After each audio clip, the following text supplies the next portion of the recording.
right, this is Matgen110. We're looking at the Chapter 8 note packet, and specifically 8.1. So, determine the square root. They want to know what is the square root of 64. That is 8. The square root is asking what number times itself gives you that number. It actually is derived from geometry. If you think of a square with area 64, what's the square's root? So 8 times 8 gives you 64. This is not real.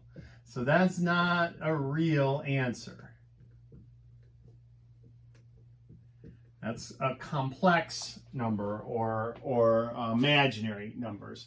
And so it does have an answer, but we're not going to look at that now. Algebraically, right now we're sticking in the real number system, not the complex number system. All right. What about if it's a fraction? That's okay. You just do the square root of the numerator, the square root of the denominator. Square root of the top is 1. Square root of the bottom is 9. That's just 1/9. All right. Then this is, again, calculator. If you hit second and then x squared on your calculator, if it's a blue one, it'll bring up a little square root sign with a parenthesis. You just type 121 and then hit enter, and it'll kick out an 11. If you have a different calculator, you might have to type it in, and you'll actually have a square root button, and then you hit that button, and it'll automatically find the square root. So this is the opposite of the square root of 121. That's not the same as that. This was asking what is the square root of negative 25, and that isn't real because a negative times a negative is a positive. So you can't say negative 5 because negative 5 times negative 5 is positive 25, not negative 25. You need one of each to get a negative. This is asking what is the opposite of that answer. So we did that. Answer is 11. This is just negative 11. You pop that in your calculator. That'll kick out a 0.5. The square root of 0.25. This one, you do the square root of 49 is 7. The square root of 144 is 12. So that's just 7 twelfths. After you're done, don't put the square root back on there. A lot of people do that. This one, there's implied parentheses. When there's like terms in there, you have to add them first and then execute the square root. So the square root of 169 is 13. The opposite of the square root of 4 is negative 2. That's not real again. And this one is not real also. You can't multiply a negative 1 into the square root because this counts as an exponent. You have to do exponents first. So that would become an imaginary number first, and then we would take the opposite of it. And so we're not working imaginaries yet. You will see those in the next class, the intermediate algebra. We work with those. Okay, so let's look at the second page of 8.1.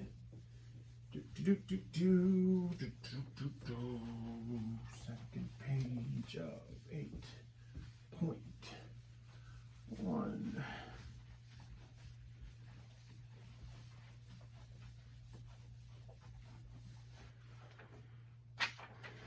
Is, third roots. All right, cube roots.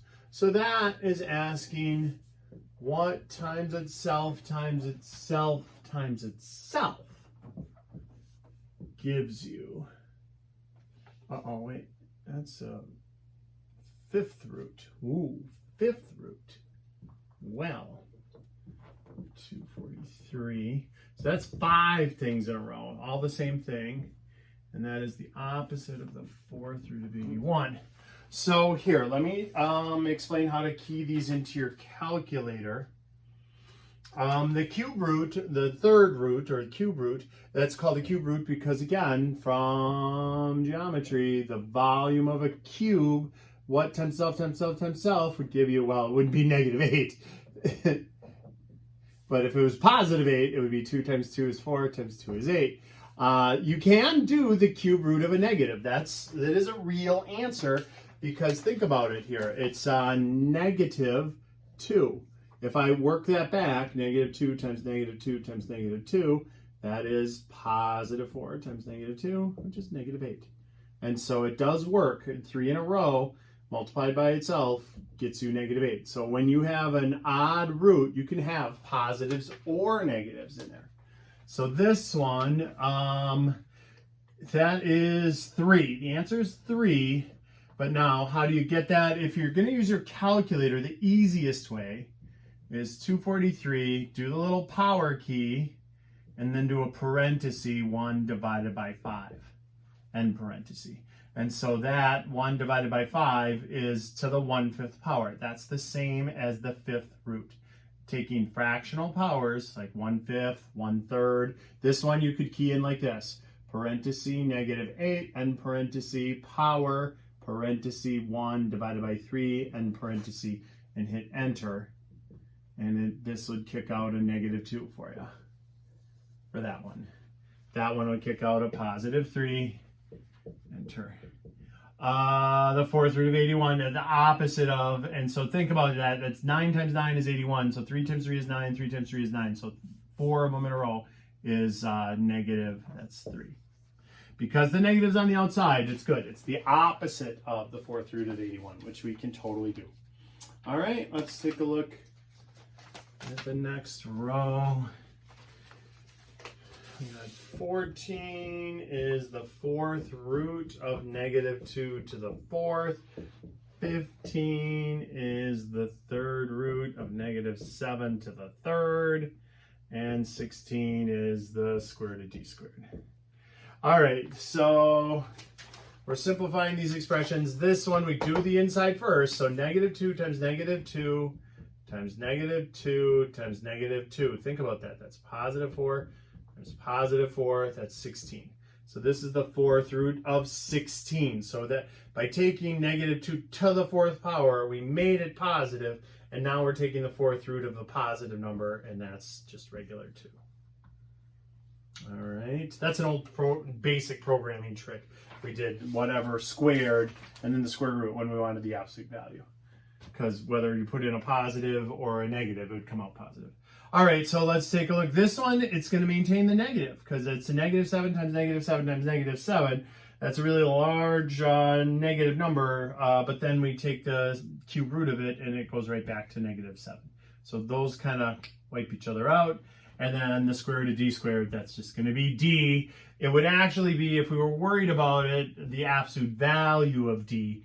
But on your problems, on the homework and stuff, they're going to say, assume all variables are positive integers, so you don't have to worry about the absolute value for that one.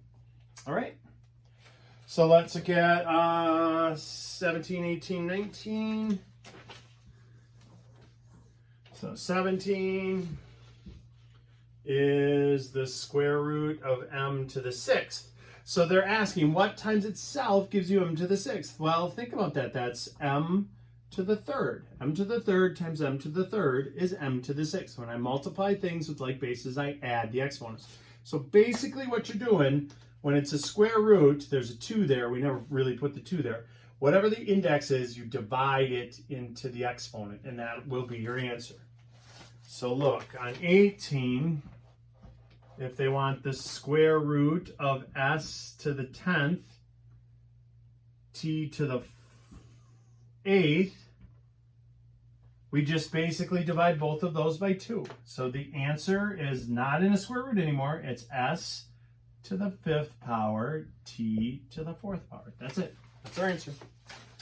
And then 19 is the cube root of -8, a 12, b 21. Now you got to be careful because the cube root of -8, we did that up here. The cube root of -8 is -2. It's still the cube root of -8, which is still -2. But now for the exponents, we divide. 12 divided by 3 is 4, and 21 divided by 3 is 7. All right. Okay, let's finish up the rest of this page.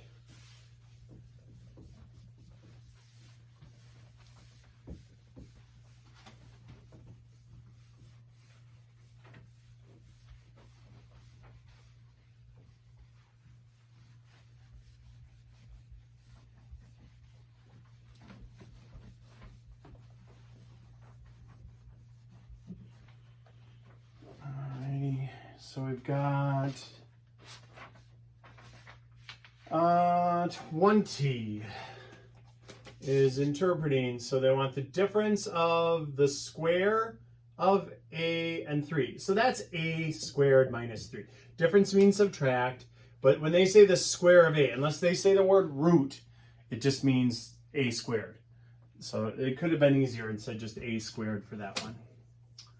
21, the product means multiply, of the square root of m and the square of n. So that's n squared square roots of m. Now, normally, you'll notice they said the square root of m first and the square of n second, but I put them in the other order. Because if you write it like this isn't incorrect, but in math, we want you to then put it in parentheses or something so we know clearly that that square root isn't capturing this n squared. So the trick is you always justify the square root. So anytime there's a square root in an answer, we put the coefficient, anything that isn't a square root first, and then the square root last. You don't have to worry about putting it in parentheses to show that it isn't under the square root sign. All right, so let's get 22.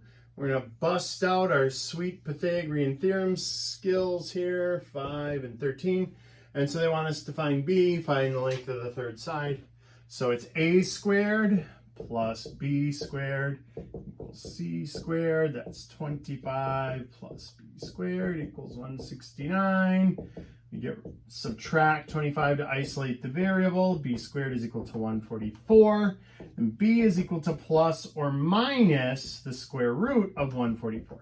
Now, it's plus or minus because we're not just taking the square root. We're solving for b squared. So there's two answers. Remember, it's a second degree equation, so there should be two answers.